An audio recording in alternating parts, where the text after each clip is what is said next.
IBomma Ravi remand రిపోర్టులో పోలీసులు కీలక విషయాలు వెల్లడించారు. పైరసీ నేరాన్ని నిందితుడు ఇమ్మడి రవి అంగీకరించినట్లుగా తెలిపారు. పైరసీ వెబ్సైట్స్ ఎలా నడిపాడో కూడా చెప్పినట్లుగా రిమాండ్ రిపోర్టులో పేర్కొన్నారు. ఐబొమ్మ బప్పం పేరు మీద ఇమ్మడి రవి మొత్తం 17 వెబ్సైట్స్ నడిపినట్టుగా క్రియేట్ చేశాడని, ఐబొమ్మ బెట్టింగ్ సైట్ల మధ్య 2 ట్రాఫిక్ డొమైన్ల కూడా ఏర్పాటు చేసినట్లుగా పోలీసులు గుర్తించారు. వాటిని అమెరికాలో ఒకటి, అమీర్పేట్లో మరొకటి రిజిస్టర్ చేయించినట్లు గుర్తించారు. ఈ 2 డొమైన్లే రవిని పట్టించాయి. రవిని అరెస్టు చేయకపోతే ఇలాంటి వెబ్సైట్లు మళ్లీ సృష్టిస్తూనే ఉంటాడని పోలీసులు చెబుతున్నారు. ఇమంది రవి బెదిరింపులకు పాల్పడినట్లు స్టేట్మెంట్ రికార్డ్ చేసినట్లు రిమాండ్ రిపోర్టులో పేర్కొన్నారు. విదేశీ పౌరసత్వం తీసుకున్నాడు అంటేనే అతడి క్రిమినల్ ఇంటెన్షన్ అర్థం చేసుకోవచ్చని పోలీసులు చెబుతున్నారు. దేశ డిజిటల్ భద్రతకు రవి లాంటి వ్యక్తులు హానికరం అంటున్నారు. బెదిరింపులు, విదేశీ పౌరసత్వం తీసుకోవడం వెనుక కుట్ర దాగి ఉందని అనుమానాలు వ్యక్తం చేస్తున్నారు. మరోవైపు ఐబొమ్మ కేసులో ఈడీ అధికారులు ఎంట్రీ ఇచ్చారు. మనీ లాండరింగ్ ద్వారా లావాదేవీలు జరిగినట్లుగా ఈడీ అనుమానం వ్యక్తం చేసింది.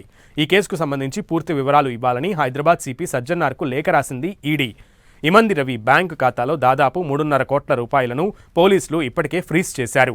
విదేశీ బ్యాంక్ అకౌంట్ల నుంచి పెద్ద మొత్తంలో రవి అకౌంట్కు నిధుల బదిలీ అయినట్లు గుర్తించారు. నెలకు దాదాపు 15 లక్షలు క్రిప్టో వాలెట్ నుంచి రవి ఎన్ఆర్ఈ ఖాతాకు బదిలీ అయినట్లుగా పోలీసులు గుర్తించడంతో ఈ కేసుపై ఈడీ ఫోకస్ పెట్టింది. ఇదే విషయానికి సంబంధించి మరిన్ని వివరాలు మా ప్రతినిధి కిరణ్ అందిస్తారు. కిరణ్,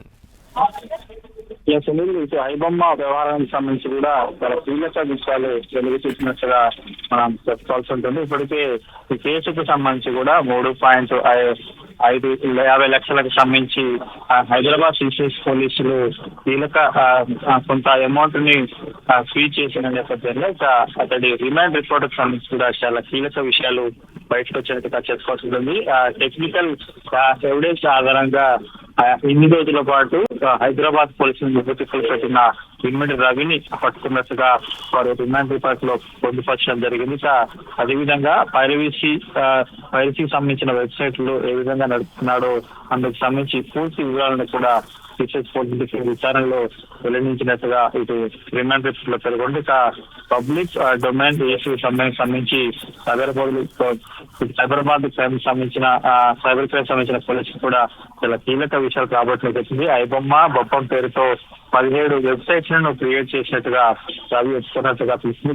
వీటికి సంబంధించి ఐబొమ్మ బొప్పం సంబంధించిన ఏవైతే సైట్స్ ఉంటాయో వాటికి సంబంధించి బెట్టింగ్ యాప్ సంబంధించిన ప్రకటనలకు సంబంధించి కూడా ప్రకటనలు అతడి సైట్ లో పెట్టుకోవడంతో కూడా పెద్ద మొత్తంలో ఆర్థిక లావాదేవీలు ఫిట్స్కోప్ ద్వారా అతడి బ్యాలెన్స్ లో వచ్చినట్టుగా గుర్తించారు. ఐసిఐసిఐ బ్యాంక్ సంబంధించి ఎన్ఆర్ఈ ఖాతాలో ఈ పెద్ద మొత్తంలో నగదంతా కూడా జమ అయినట్టుగా గుర్తించారు.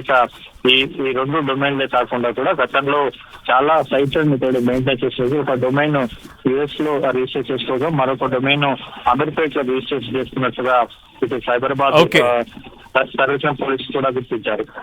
ఓకే కిరణ్.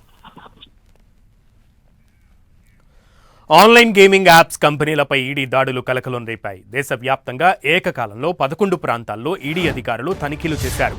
బెంగళూరులోని 5 చోట్ల, ఢిల్లీలో 4, గురుగ్రామ్లో 2 చోట్ల ఈడీ తనిఖీలు చేసింది. గేమింగ్ యాప్ నిర్వాహకుల ఇళ్లలోనూ సోదాలు చేశారు అధికారులు.